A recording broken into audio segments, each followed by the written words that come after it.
Shalom, shalom, shalom. Ni kuri Bisage TV show, turashimira Imana y'Umwami wacu Yesu Kristo, turashimira Imana yagendanye natwe, turashimira Imana yavuze ubuzima bwacu bigakunda, turashimira Imana yagendanye natwe mu buzima bwacu bwa buri munsi bigakunda. Nta kiguzi na kimwe twese dutanga kugira ngo turindwe n'Imana. Nawe ntaco watanze, nanjye ntaco nigeze ntanga. Rero uyu munsi wa none turi imbere yanyu, turi imbere y'Imana, dushimira kuko Imana yabanye natwe mu bihe bitambutse, mu bihe bigiye bikomeye, ariko Imana ikaturinda. Ese mwavuga ngo kubera iki Jean ahora atubwira rino jambo? Nuko n'umunota umwe tutawishoboza, nuko n'isegonda rimwe tutaryishoboza imbere y'amaso yacu twebwe ubwacu, twebwe nk'ababyeyi ngo wirindira abana, twebwe nk'ababyeyi ngo twirindira abagabo, twirindira ababyeyi bacu batubyaye, twirindira igihugu. Imana irashoboye. Niyo mpamvu duhora tuvuga ngo Imana igendana natwe. Rero inshuti zanjye, abakunzi banjye, abavandimwe banjye, ababyeyi banjye, ntago nzareka kubashimira. Abantu mwese mu nkunda, nanjye ndabakunda cyane. Mwami Yesu akomeza abishimire, kandi Mwami Yesu akomeza abane nawe. Ndabashimiye uburyo munshigikira, ndabashimiye uburyo mukomeza kubana nanjye, ndabashimiye cyane uburyo mukomeza kunyitaho umunsi ku munsi, umunsi ku wundi. Ngize iminsi abantu bambwira shaja nyine bakama sije nzajya mvugaho, nkasanga benshi sije bari kumpa ntabwo zihuye n'indangagaciro zanjye. Mbaye mbabwiye pole sana, ntabwo nzaza hano kuvuga ibidahuye, nzaza kubabwira ibyo Umwuka Wera yambwiye, cyangwa nze kubaganiriza neza ikintu cyafasha ubuzima bwacu bwa buri munsi, ubuzima bwacu bw'Umwuka Wera n'ubuzima bwacu bw'ubuzima busanzwe. Reka nsubize umuntu gato muri komenti, nakubwiye ngo nzagusubiriza hano nyine kuri Bisage TV show, niho navuze ko nzagusubiriza. Hari abantu bakomeza bambaza ngo shaja wazatubwiye, muzi ko ubwiza bw'abagore akenshi ni imisatsi. Ndabizi neza ko icyo kintu abagore benshi bagikunda. Shaja wazaje ukajya utubwira ibintu by'imisatsi, ko ufite imisatsi utajya uhendahenda, ko ufite iki.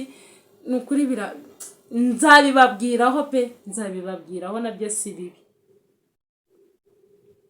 Ariko kuri uyu mwanya muzajya muza mu gikari, ariho nza kubibasobanurira. Ariko hano kuri nabyo nabivugaho, ntabwo mbyanze pe, ntabwo mbyanze, ariko si wo mwanya. Nzababwira, muzajya muca mu gikari, muzenguruke gutya, mukate muze mumbaze, nzajya mbasubiza.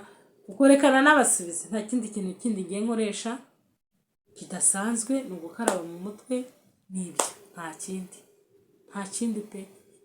Mutazajya mugira ngo ni kwa kundi nk'umugore ushaka usa neza uyu munsi, mbega nyine kwa kundi bajya batubwira shaka usa neza, ugahita uvuga njye nisiga gikotori. Siga gikotori twisize tukiri abana, gikotori twisize tukivuka, ukajya kubesha abantu bakuru ngo wisiga gikotori, ntimukazajya mubesha. Kera akantu ko nagaciyemo, mujye muvugisha ukuri. Yego umuntu ashobora kuba afite uruhu rubi, sinje kuvuga kumpa. Umuntu ashobora kuba afite nyine ukuntu ateye, wamurangira ya sabune, wamurangira ya mavuta, bikamunanira nyine ntahuze nabyo. Hakaba n'undi nawe ushobora kubirangira, uwo mwanya wabimurangiye yarara bikoresheje, kera akamazanagaho nk'akuruhinja. Wabwira umuntu ngo mu mutwe wanjye nsigamo moviti, yayisiga umusatsi ugacikagurika, naho undi yari afite ugashira. Tujye tubwiza rero abantu kuri batubajije. Njyewe abantu mukomeza mumbaza muri komenti, shajane ukoresha iki, nta kindi kintu ngiye nkoresha. Muzansure muze mundebe, ndoga gusa mu mutwe, nta kindi kintu kindi nkoresha, ntacyo pe. Ako kari agatambutse. N'abantu bashaka ko tubavugira ibintu byinshi bigiye bitandukanye, ushaje wagitu, nukuri nzabivuga pe, nzabivuga, mbamamarize, bavugira utuntu twinshi ariko twiza. Nabonye kuri TikTok hari umuntu uvuga ngo ngo nyamuneka ngo muntapingire nyamuneka ngo delivery turuka ikabuga. Dore nanjye muntapingire nyabona muntapingire delivery turuka mu ijuru. Mutapingi hano kuri Visage TV show delivery turuka mu ijuru. Udafite umwuka wera w'Imana iyi Bibiliya wayitunga ntukuremo ijambo na rimwe. Nukuri mujye hasi muri section buri muntu wese ambwire ngo ngiye mfashwa n'iri jambo. Sha mubinkorere, sha mutapinge ndabinginze. Ariko muzi kuntu gukora video birusha.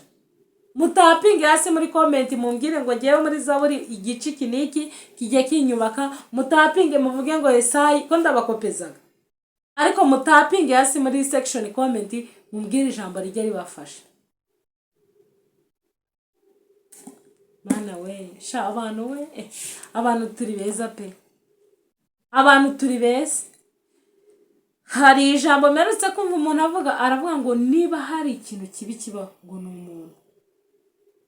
Zuko umuntu aba mwiza amugizwe n'abandi. Umuntu aba mwiza amugizwe n'abandi. Niba kandi ubipinga uzaze kubimbaza nzabigusobanurira. Umuntu yaba mubi akagirwa mubi n'abandi. Nyamuneka mutapinge hasi muri section comment mumbwire ayo magambo. Delivery nababwiye ngo turuka he delivery ntabwo ndi buvuga unuye ngo mvuge ngo niyo delivery turuka oya delivery nababwiye ko iva hano aha mwabonye dore ngaha hano delivery turuka do delivery ngaha hano turuka. Ntabwo umuntu ajya aba mubi kubera kuko yahuye n'inyamaswa, yahuye n'inyoni, yahuye n'imbwa, yahuye n'inkoko, yahuye n'ihene. Ntabwo umuntu ajya aba mubi, ahubwo umuntu aba mubi kuko yahuye n'abandi. Umuntu akaba mwiza kuko yahuye n'abandi. Mu minota mike cyane nzajya nza kubabwira ijambo rito gusa. Kristo ava mu ijuru yaje gucungura twebwe abana b'abantu. Twari twarabaswe kera n'ibyaha.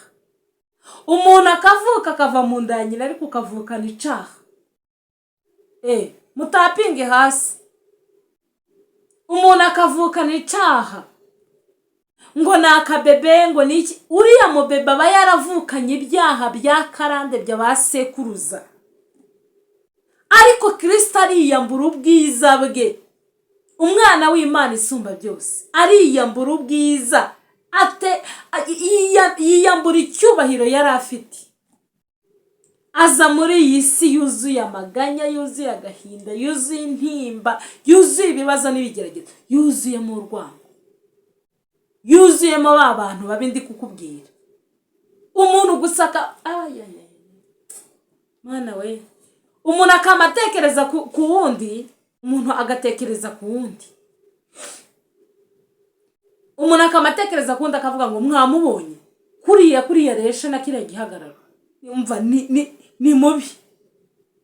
Uko agenda, uko avuga, uko atekereza, uko yicara, uko humeka ni mubi. Uriya muntu ni mubi gute? Akenshi n'ababivuga ko ari mu buriya muntu. Ubutaricarana nawe, ubutarasangira nawe, ubutaragendana nawe ngo bumve ubwo bubi bwiwe, uba nta event nimwe murahuriramo nawe. Ariko gusuka muhimba ikintu, uriya muntu ni mubi.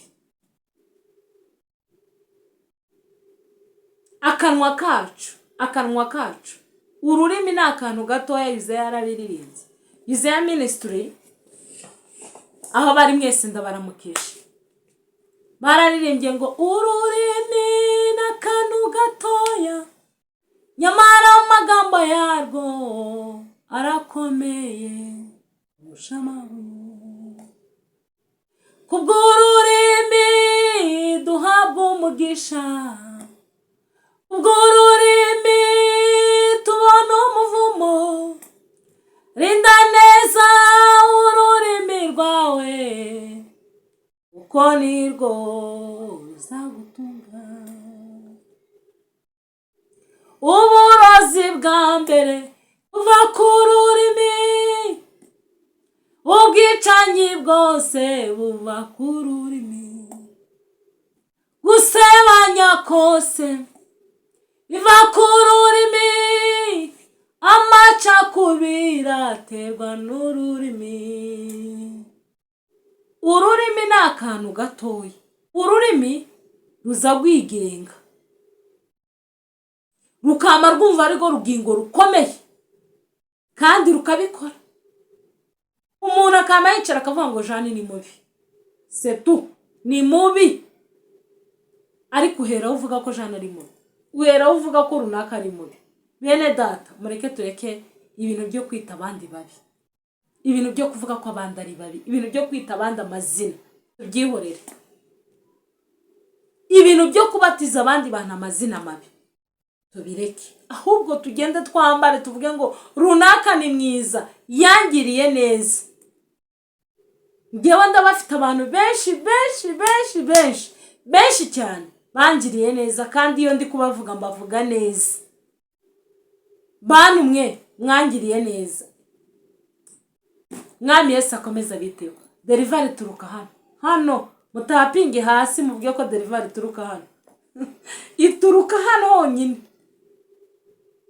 Umuntu ngo njyewe ngo ndingare, njye nta muntu ujya unkoraho, njye nta muntu ujya umvugiramo.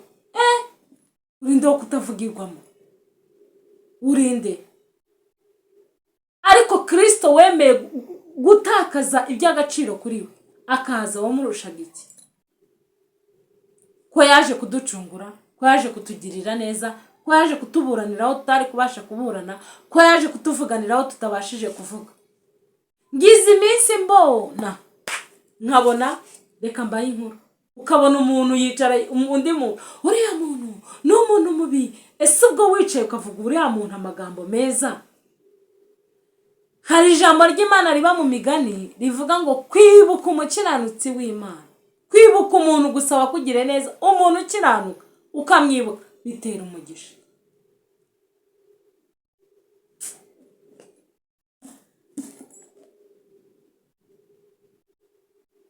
Kwibuka umuntu wagize neza bitera umugisha. Mujye mureka twibuke abantu batugirira neza kandi bakiriho. Mu by'ukuri umuntu wese uzi ko yangiriye neza ukiriho nzajya nkuvuga, apana wa munsi mperutse kuvuga mu minsi yashize, ku munsi mubi w'amateka yacu iriya kuri abantu bari kurira ngo nukuri ngo yari umwana. Oya, kubera ko ise ngomba kurira ndi kuvuga ineza yawe, nayivuze nenjoying iyo neza, nkabivuga nishimye, nkareka kubivuga ariko wagiye wamvuyeho. Abantu mwese mungirira neza, abantu mwese munkunda, abantu mwese mutajya munca intege kuri uyu murongo, ndabakunda. Kandi Kristo ujye ureba ibyo hiherereye abagereho abagirire neza. Umuntu wifuriza mugenzi we icyiza azahabwa umugisha, akubirwe 7 ka 70 kuko yifurije undi neza.